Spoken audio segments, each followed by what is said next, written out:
Hello everyone, welcome back to my channel. If you're new here, hi, my name's Claire and this is Yoli. I make videos all about houseplant care, sharing tips and tricks I've learned over the years to help keep your plants happy and healthy. And I've made a video like this on Hoyas, I've made one on philodendrons. But today I'm going to be taking a deep dive into another one of my favourites, Alocasias. I'm going to take you through some of my weirdest and most beautiful Alocasias, give you some growth updates on them, and just give you some fun facts and general tips. So yes, I hope you enjoy it. Let's get into it.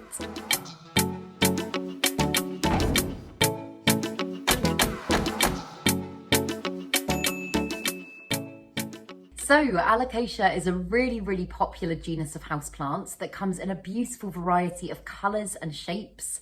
There are currently 97 recognised species of Alocasia that are native to tropical and subtropical Asia and Eastern Australia, and I currently have about 20 different types in my collection. Alocasia is a member of the arum family, Araceae.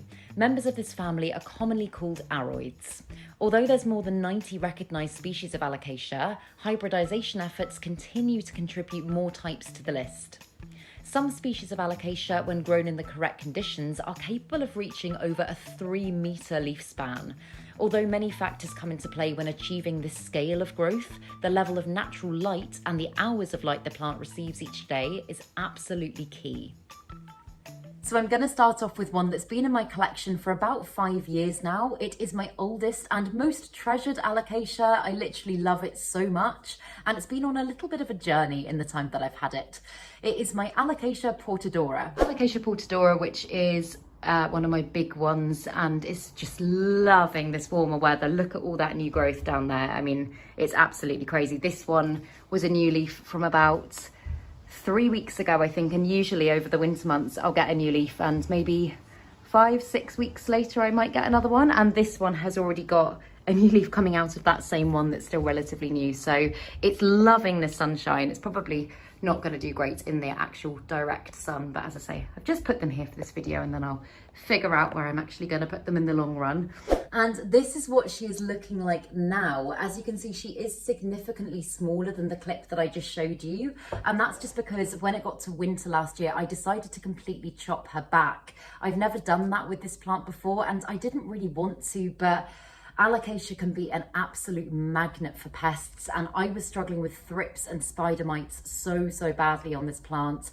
I did lots of treatments and I gave her kind of a few little chop backs, but nothing was really doing the trick. So yeah, I decided to completely lop off her foliage. I overwintered her, and I've actually now only got 1 growth point in the soil, whereas before I had 3. I gave the other 2 away just because I know how massive this plant grows to be, and I didn't really think I needed 3 of them. But as you can see, she is sizing up significantly already. She's only given me 3 leaves so far in the time that I've potted her back up, which I think has been about 3 months now. So that's kind of a leaf a month. She has done a little bit of the Alocasia cycling thing and has dropped a few leaves, which is totally normal with Alocasia. It's a really common thing for them to do. I'll speak about it more as I get into some of the other plants, because the cycling of Alocasia has really affected some of my others. But this one at the moment seems very stable. I can see she's getting ready to give me another new leaf there as well. And I did actually recently transfer this one into pon, if I can get her out. There you go, you can see some roots already coming out of the bottom. But yeah, I transferred her into pure pon because I heard so many things about how fantastic pon was for Alocasia. I have made videos on pon before, but if you're not familiar with it, it's a mineral substrate that you use instead of soil. And unlike soil, you actually create a little water reservoir at the bottom of your pot, and your plant directly feeds from that. And it's just really fantastic because it means that you're going to be less prone to pests such as fungus gnats. You're kind of in general less likely to overwater. And I've kind of had a weird experience with pon. The first time I tried it, I think a couple of years ago, I absolutely hated it and I didn't get on with it. But this time around, I'm getting on brilliantly. So I would highly recommend it for Alocasia. But yeah, this one's doing very well. I'm just really proud of this plant because, as I say, she has been one that, I mean, she's been in my collection for about 5 years, but she's one of the I want to say more challenging plants that I ever added to my collection. Before this one, I just kind of had monsteras, pothos, snake plants, kind of all of the kind of easier plants, and I was a little bit freaked out by Alocasia, but this one has actually been relatively hardy compared to some of the other types of Alocasia in my collection. But as I say, I have noticed that she is very prone to pests, so I'm keeping a very close eye on her, especially coming into growing season. I will be monitoring her very, very closely.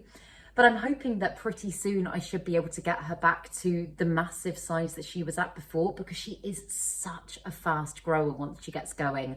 And there was a point where her leaves were almost kind of half the size of me, which is just crazy.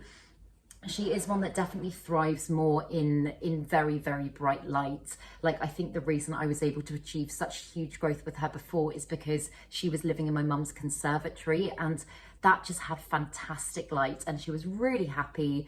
At one point, she was giving me a new leaf pretty much every other week, which is just insane. But no, I find her a really rewarding plant to grow. I think her foliage is just gorgeous. She's got a beautiful jungly vibe about her. And yeah, she's a hardier one on the whole, I would say. Alocasia portodora is also more commonly known as the elephant's ear. It's a true Alocasia, unlike some that are labelled Alocasia but are actually Colocasia. The main difference between Alocasia and Colocasia is that the leaves on the Alocasia tend to point upwards, whereas the leaves on the Colocasia are either horizontal or face down. And this next one's been a little bit more, I found it a little bit more challenging to look after, and I have had some drama with it. It is my variegated Alocasia Frydek. I saw it and I fell in love. It is a variegated Alocasia Frydek, and I mean, you guys know how much I love my Alocasia Frydeks anyway. Like, I just think it is the most beautiful plant. And I've wanted a variegated one for ages, but it's just been either totally out of my price range or just not very accessible. You don't see them in many places. But this one, I mean, look at that leaf. Isn't that just gorgeous? So this is what she's looking like now. As you can see, she's just given me that beautiful, beautiful new leaf. And oh, it's so bright, it's making the camera burn out. But I love this plant. I adore this plant so much. But I have not had an easy time with this plant. So when I first got it, I can't actually remember, I'll look back at that clip, but I can't remember exactly how many leaves it had. But it did the, as I just mentioned with the portodora, it did the classic Alocasia cycling thing so much, to the point that it was very rare for me to ever have more than one leaf. As soon as a new leaf started coming up, or as soon as it had unfurled, the old leaf would die back. And although that's okay, it can signal that it's not totally happy in its environment. It's needing to conserve energy and therefore let go of old growth. And it just, I wasn't convinced that I was getting it right with this plant, because I had it at that point in my cabinet, and a lot of my Alocasias have done really, really well in a cabinet environment. It's got really high heat, really high humidity, really good light, all of the things that in theory this plant should absolutely love. So I've just played about with a few different things, and I feel like, touch wood, I feel like I might have sussed it. So I've taken my plant out of the cabinet, and it's now just by one of my windows. It doesn't get that much direct sun. It gets a little bit of morning sunshine, but apart from that, it doesn't get any like direct midday light or anything like that. And this is another one that I have transferred into pond. I've got the little, oh, it's dripping on me, the little water reservoir at the bottom there. And since I've put it in pond, and again, this is why I vouch for pond for Alocasia. I can't believe I'm actually saying that, because I've been so skeptical about it in the past. But this has, I feel like, just changed things for my plant.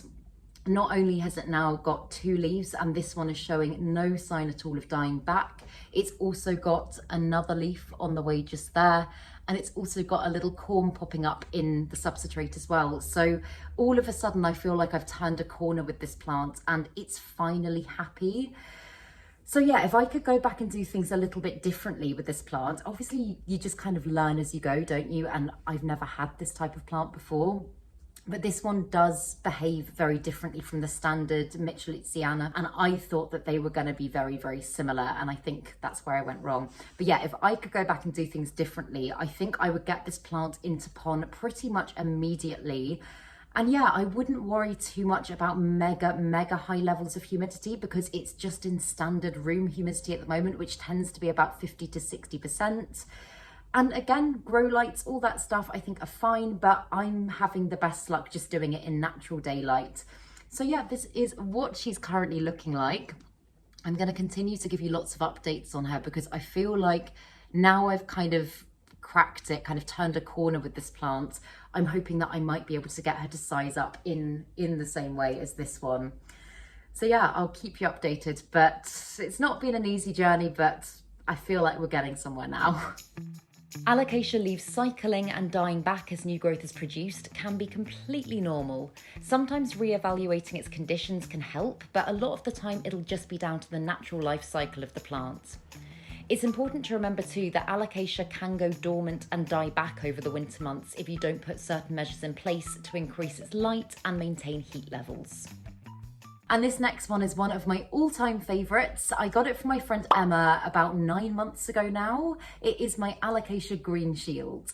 Oh, it's kind of sad. Oh, it's not though, because I mean, it's an Alocasia Green Shield, and although it's been on your cabinet, hasn't it? Yeah, so it's growing downwards because the light was downwards. Yeah, but I mean, it looks, aside from that, really healthy, and the size of those leaves is actually like really decent. Big yeah. size Oh my leaves. god, they are actually. So this is her today, and I spoke about this one in a video, I think probably the last video that went up on my channel, because I transferred this one to Pon as well. They're not all in Pon, I promise, but I'm just getting a little bit Pon obsessed with Alocasia. But as you can see, she's got a beautiful, healthy leaf there. I'm pretty sure this one is probably on its way out. She has got a new growth point there, a new leaf coming up, and so many corms, like a ridiculous amount. But this one, when I first got it off Emma, because she'd had it on top of her cabinet and it hadn't been getting that much light, the leaves were kind of a little bit like this. They were very long and stretched and quite droopy. I had to stake it up for a while. And then I did get it back to a really good state of health, and it was looking fantastic. All of its growth was kind of looking like this when I first moved in here, which was, I think now probably 5.5, 6 months ago. And I spoke about this in the video the other day, so I'm maybe repeating myself, I'm sorry. But I had some friends over when I first moved in, and I think I'd been here for like a couple of months. This plant had been doing really well, and I don't know if something was accidentally spilt on the plant or what happened, but literally overnight it took a turn for the worst. Again, I said this the other day, I've never ever in my life seen a plant go downhill so quickly. It was looking like this the day before, and the next day it was just, its leaves were flat, like it had just drooped and dropped, and I just was baffled. I took it out of its substrate. I had to look at the roots. It looked fine, but I gave them a really good wash just in case something nasty had been spilt in there. And then I had it in perlite up until the other day when I put it into Pon, and that seemed to do the trick in just kind of rehabbing it.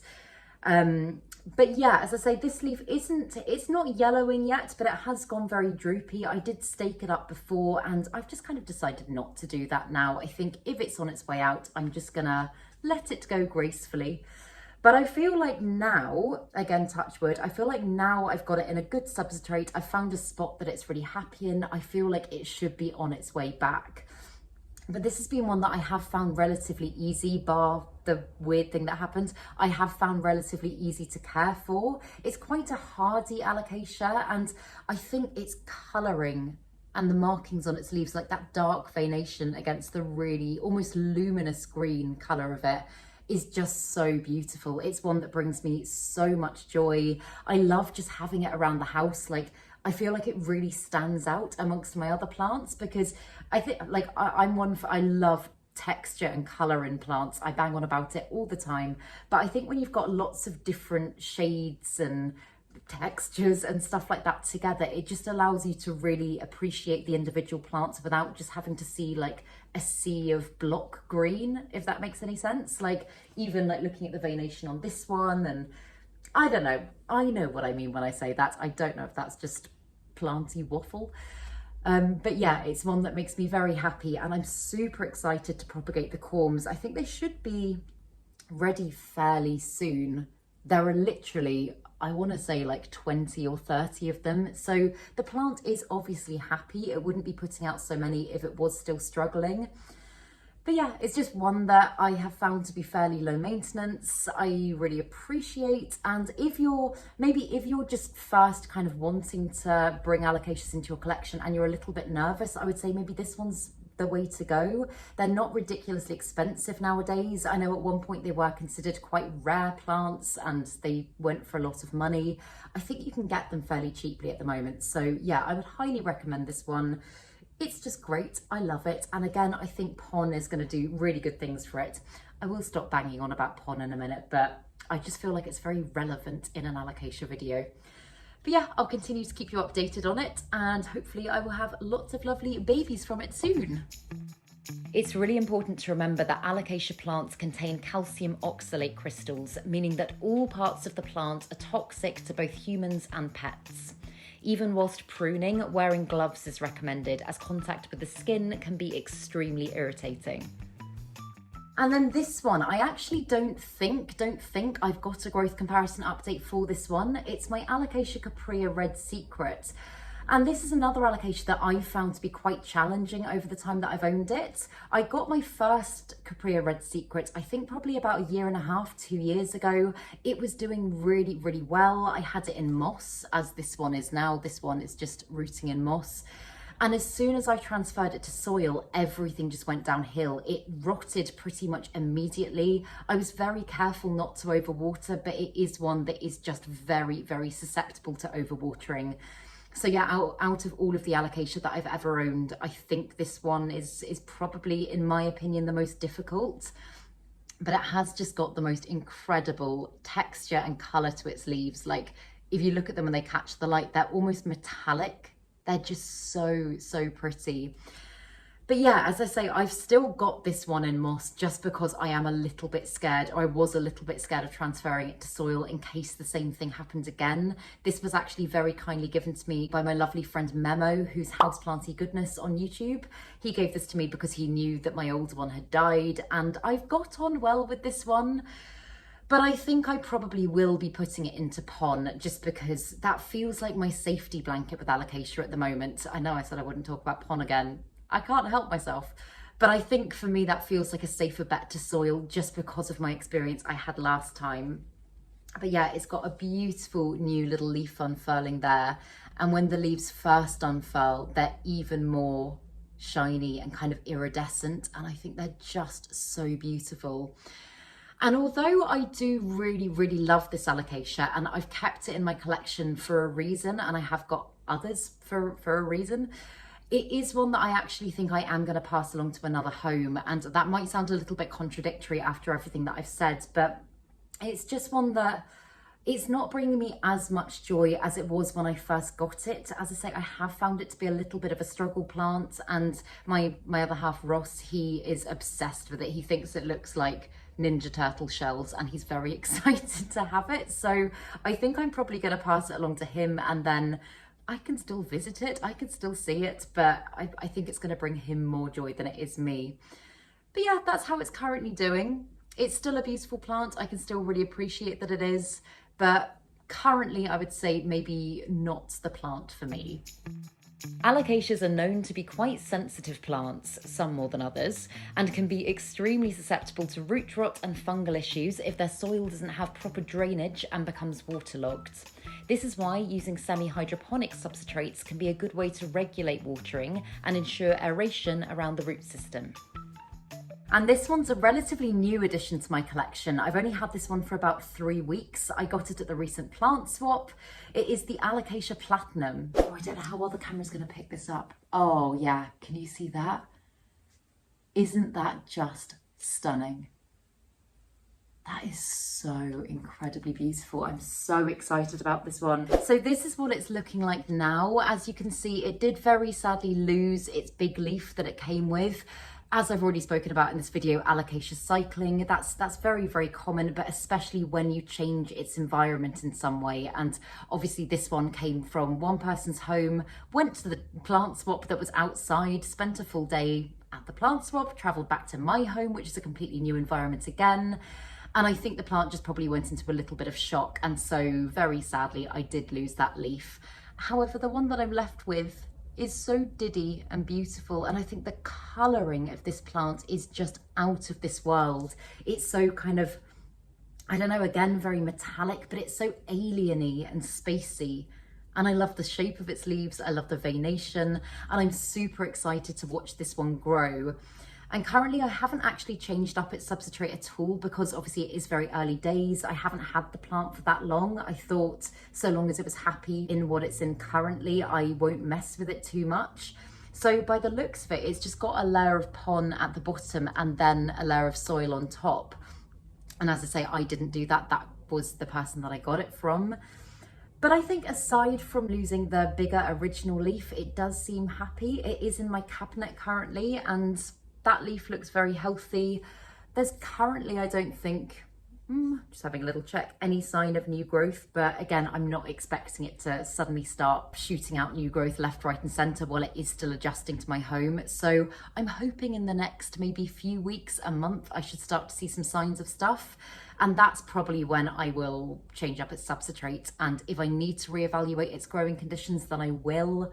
I'm hoping I won't need to. I have faith that this one will enjoy a cabinet environment. I've had, I'm trying to think, what's the name of it? The Silver Dragon? Is that what it's called? Alocasia Silver Dragon. I'm pretty sure that's what it's called. I've had that one before. I don't currently have that one in my collection. I did pass that one on to another home, but that one loved cabinet life, and they've got a very similar form, and I just kind of get the impression that this one's going to enjoy it too. So yeah, at the moment, I'm just very carefully monitoring it, keeping an eye on it, keeping my fingers crossed and hoping for the best. But yeah, I haven't owned it long enough to be able to tell you whether or not it's an easy one or not. But from my experience so far, bar the loss of leaf, it hasn't given me much drama. So yeah. Some plants are more sensitive than others when it comes to adjusting to a new environment, and alocasias can take a while to acclimate to their new space. During periods of adjustment, keeping their conditions stable with lots of light and humidity is a really good idea, and know that it's perfectly normal for them to lose a leaf or two over this time. And the next one is one that I always refer to as Alocasia Frydek. Its technical name is Alocasia michelitziana, but I just always say Frydek. It's what it commonly tends to go by. But yes, this is my Alocasia michelitziana. This is my Alocasia Frydek that I got fairly recently when I went to Hutch, and oh my goodness, it's given me so much new growth in the time that I've had it. This one, as you can see, is really kind of 360 in her growth, so I'm gonna have to be a little bit careful about how I put her down. Oh yeah, oh wow, okay. Yeah, I don't think I even need to hold that up to the camera. I think you can probably see this one has got a lot of roots on her. So obviously in that clip there, you saw my Alocasia a lot bigger, and I did chop it up and I did, divide it, and I kept a couple of sections back for myself. And I've recently actually, again, in the last video that you will have seen on my YouTube channel, I did pot it up in pon. I potted 2 different sections together because I was just really missing having a massive one in my collection. I think it's so beautiful. And while I love having just like little plants dotted around my home, I really missed my big one. So this section here is from my original big plant. And as you can see, it's got a leaf that I think has had a bit of tail whackage, but it's also, I would say, maybe on its way out. It's kind of hard to tell. They do turn very quickly when they're on their way out. But the other section that I potted it with was a section that Emma gave me. She was just getting rid of it and I absolutely loved it. And so I said I would take it off her hands. So I'm now on my way to getting a lovely big one back in my collection. But yet again, I did pot it up in pon. Again, I had this section that Emma gave me in pon already, and the other one, this bit, was in soil. And I just found that the one in pon was responding way better. So that is why I decided to do it. But it's such a stunning alocasia. For such a long time before I owned this plant, I would see it in pictures, I would see it in other people's videos, and I would just think it almost looks like a cartoon plant. Like to me, it just doesn't look like a real plant. It doesn't look, it kind of, I don't know, this is a weird thing to say, but it kind of looks quite flat. Like if you compare it to something like the Green Shield that's very kind of 3D and in your face. This one just almost looks like a drawing that's been stuck on a screen when you look at it. I don't know, is that just me? But yeah, I really adore this plant. It's been fairly easy to grow, I would say. My big one that I had, I think just because it was so incredibly root bound, in hindsight, I wish I'd just repotted it instead of dividing it. But because it was so incredibly root bound, it was so thirsty. Like during summer last year, I was watering it every couple of days, which is just insane. But it is probably one of my thirstier alocasias. Again, I think I'm going to be able to regulate that a little bit better now that it is in semi-hydroponics. But it really doesn't like to dry out. Like some of my other alocasias, although they don't like to dry out, they can just kind of cope a little bit better. They're a little bit more drought tolerant. This one will flop very quickly if you let it get too dry. So yeah, if you are growing it in soil, for me, I would just kind of let the top couple of inches dry out and then I would rewater it. But no, I'm feeling very confident going forward with it in pon. But yeah, I love it. Definitely, I know I'm saying favourite alocasias. This is definitely one of my favourites. And in fact, I would say potentially one of my favourite plants. It's just one that's so striking. I love the white veination. I love the dark foliage. I just think it's gorgeous. So yeah, I would highly recommend it. The easiest way to propagate alocasia is usually through division. As they grow and mature, the plants naturally produce corms which will grow into baby plants surrounding the mother plant in the soil. By carefully dividing the corms from the mother plant and potting them up, you can continue to duplicate this plant without having to go out and buy another one. And I actually haven't shown you this one before. This is a new addition to my collection, so I don't have a growth comparison for it. But this is a little Alocasia Regal shield, and I was given this very kindly recently, and I think it's just stunning. It's an Alocasia that I've never owned before, but I just love how dark and dramatic its veination is. It's kind of, I mean, it's structurally very similar actually to, fairly similar to the platinum, but obviously, as I say, it's just very dark and dramatic. And I've only currently had it a couple of weeks, but in the time that I've had it, it has started giving me a new leaf. Touch wood, there's been no leafage dying back, so I feel like it's adjusting quite well so far. And this is another one that I've just got in my cabinet, and it seems very happy in there. So for the time being, I'm just going to leave it as is. I also haven't changed out its substrate yet. It's just in soil. It looks like, to me, it just kind of looks like pure soil. I don't know if it's a blend of some sort. I can't see any perlite or anything like that. But it seems like a fairly happy little plant. And these ones are very, I was going to say very accessible nowadays. These are ones that you do, again, they were very expensive at one point, but you do in the UK see them kind of cropping up in garden centres quite cheaply. And from what I was going to say, from what I know of the plant, they do seem quite hardy. This is obviously not from my personal experience because I haven't owned it long enough to be able to comment on that. But I have heard that they are fairly easy to keep. I've got a lot of planty friends that have them, and they've said that they're kind of one of their easiest alocasias. So again, this might be potentially a very good one for beginners. But no, I'm really excited to watch this one grow. I know it has potential to get absolutely huge. I say that because I actually saw one in a garden centre, I think about 3 or 4 weeks ago, and its leaves were like that, and it was just so beautiful. So yeah, I'm super excited for this one, and I'll continue to keep you updated on it because currently there aren't many updates. The Alocasia Regal shield, along with many other common types of Alocasia, is actually a hybrid plant. It's a mix of the elephant ear and the Alocasia reganula that have been hybridised through cross-pollination.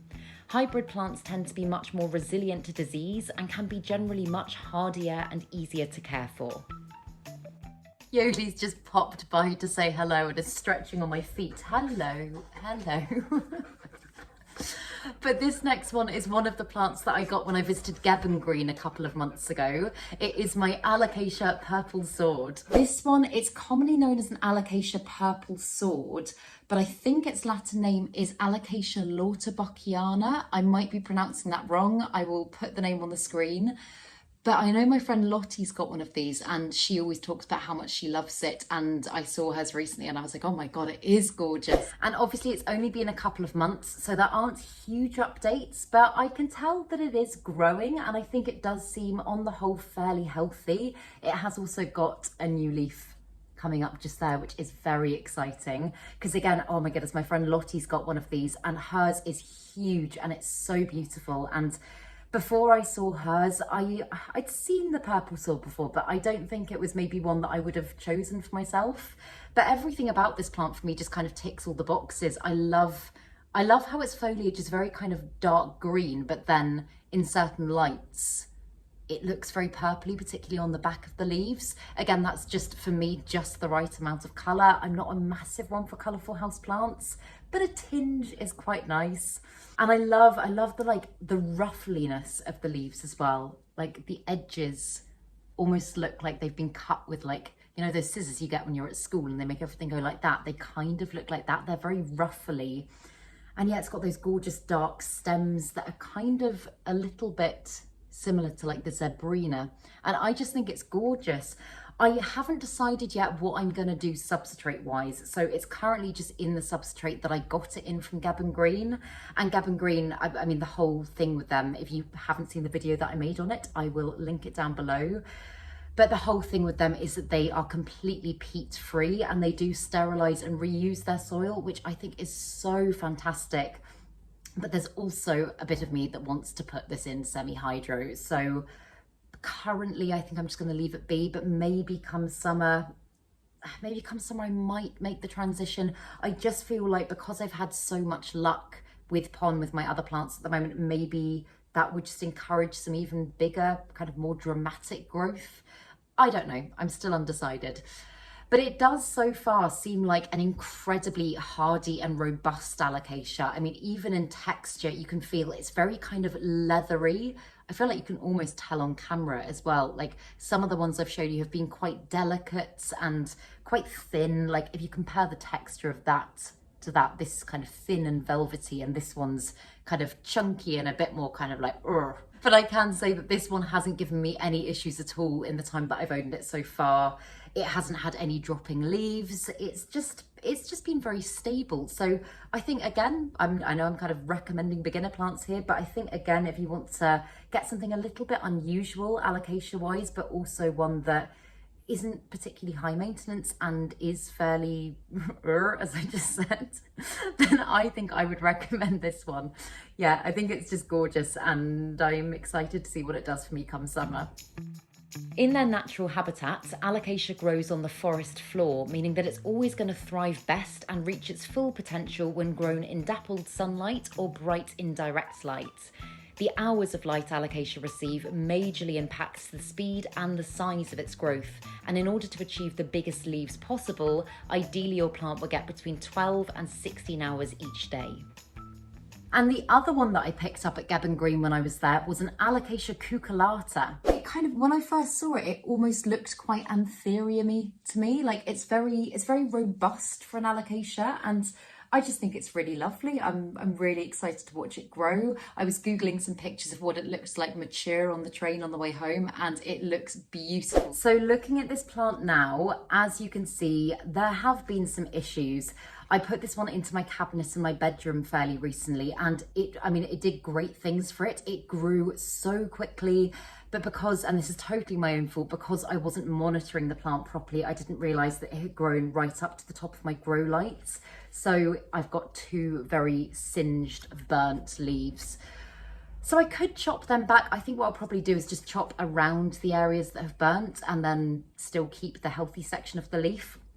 But you might be thinking, oh my God, that's grown quickly. And although I have found it to be a very quick grower so far, I did actually pot another one up in it. This little tiny section just here was a bit that I got at the plant swap, and I thought I'd pot them together to just try and get this plant a little bit fuller.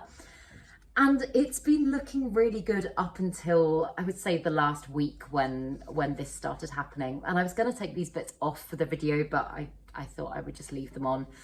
So yeah, it's going to have a bit of a prune back. I'm going to put it a little bit lower down in my cabinet so that when it does grow, it doesn't touch the lights, because the lights do produce quite a lot of heat. But I just think it's a really lovely one. If you ignore the damaged bits, I think it's got beautiful shaped leaves. If we use that one as an example, that's a relatively healthy looking one.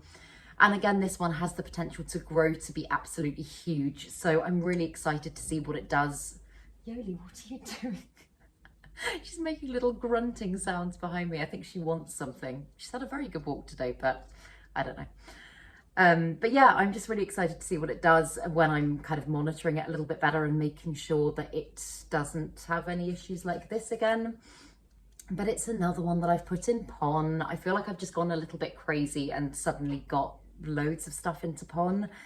But it's been growing ridiculously quickly. I would say probably, from what I know of it in the time that I've had it, my fastest growing alocasia. It's been giving me an insane amount of growth, hence why I don't think I noticed right away that the burning was happening, because those leaves just popped up out of nowhere and I was like, oh my goodness, like, yeah, I should have been more on it, but it's very speedy. So although it's not looking its finest at the moment, I would say it's a very rewarding plant to grow. I'm really looking forward to seeing how big I can grow it. And yeah, hopefully it'll be looking a little bit healthier and a little bit more conditioned and less battered the next time you see it. If you choose to opt for a soil mix to grow alocasia, it's best to go for something well draining yet moisture retaining. Adding perlite, vermiculite and bark is a good option, along with worm castings for natural fertilisation. And this one is another one of my favourites. It was very kindly given to me by my planty friends for my birthday, which was about 8 months ago now. It is my Alocasia Jaclyn. But this has been a wishlist plant for ages as well. This is an Alocasia Jaclyn, and since I showed you it in that video, it's pretty much, I mean, I think these leaves were already unfurling, but it's given me new growth already, and it's just looking absolutely beautiful. I also love how the new growth when it comes in is so kind of like, it's kind of like limey green or like yellowy, but like in a really lovely, vibrant way. And then it fades into these gorgeous darker leaves. And this is her now. So as you can see, she has sized up dramatically in the time that I've had her. I have lost quite a few leaves on her over the last 8 months. I struggled fairly recently actually with mealybugs on this plant. And oh my goodness, mealybugs are a nightmare with any plant if they kind of get bad. But with this one, because it's got such kind of, I don't know if you could probably see on camera, but like bristly leaves, they get right in there. And it took, I think, about 5 or 6 treatments to actually fully get them gone. She is now back to health, and fingers crossed it stays that way. But yeah, that was a real nightmare. So she hasn't got maybe as many leaves as I would like her to have at the moment. Nevertheless, as I say, she has sized up beautifully, and she has got a new leaf on the way just there, and doesn't seem to show any signs of other leaves dying back, which is good. But I just think the foliage of this plant, again, very similar to what I said about the green shield. In fact, very similar colouring. I just love the limey green mixed with the really dark veination, but this one's just, it's kind of one step up because it's got the gorgeous fuzzy leaves as well that are just, they're not soft exactly, they're almost kind of scratchy. I know someone compared them to a cat's tongue recently, and I thought that was a very good analogy. But no, it's just a wonderful plant, and it has been, bar the mealybugs, I would say fairly easy to grow. I just really, I know I'm saying I love all of them, and I do love my Alocasia, but this one, it just kind of ticks all of the boxes. It's got beautiful dimensions in the leaves. It's got amazing stems. Like, those stems are just so pinky and leopardy and unusual. It kind of looks like something out of, I don't know, out of Avatar, something that you would see kind of growing in a mystical kingdom, somewhere that's not Earth. I think Alocasia just kind of have that about them. They do, to me, look very otherworldly. And I know obviously they are tropical plants and they're definitely not native to the UK, but there's just something about them that really, it feels very, very tropical. And although obviously they're not native to the UK, they couldn't grow outdoors in a UK environment all year round. That is part of the reason that they are such fantastic houseplants, because obviously you can control the conditions in your own home. Heat-wise, that's very important for Alocasias. They like higher levels of heat, light, humidity.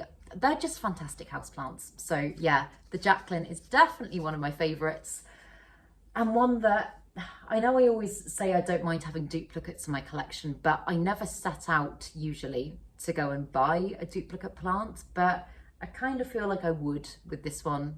It hasn't given me any babies so far that I can see. I can't see any corms in the soil. It is also just in soil at the moment. I haven't put it in pon. I might do it.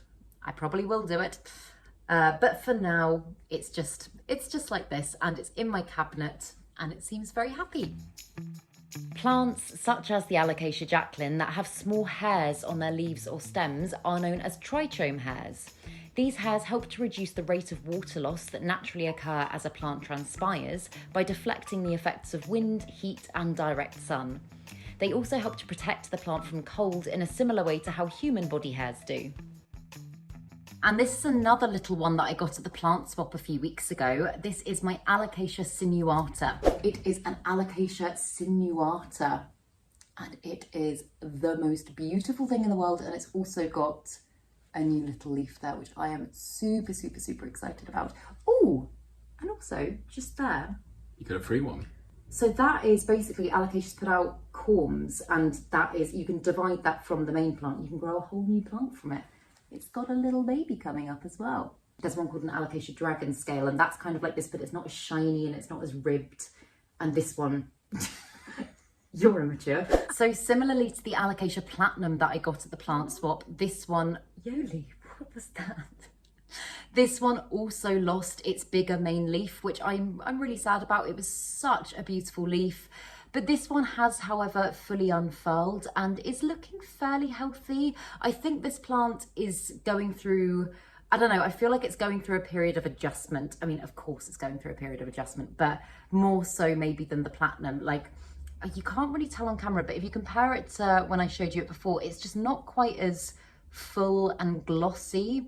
So I think it's gonna just need some very careful monitoring, some TLC, and just kind of to be left alone a little bit, because I think it's kind of been taken here, there, everywhere, and it's no wonder really that it's still adjusting. Alocasia can be quite sensitive plants anyway, and I've never owned this type of Alocasia before, so I'm still getting to know it. But it has got a little corm that's popping up in the soil there as well, which actually doesn't look as healthy as it did before. It was really green when I first brought it home, and now it's looking a little bit brown, so maybe that one's not going to make it. But I do feel like the plant is still doing fairly well. I think it's just beautiful. I love the textures, I love the colours. I said in the video where I first got this plant, in my plant swap video, it's very similar looking to the Alocasia dragon scale. And the only thing that really kind of differentiated it was, for me, kind of like the fact that it's much more kind of textured, and it was much glossier and shinier.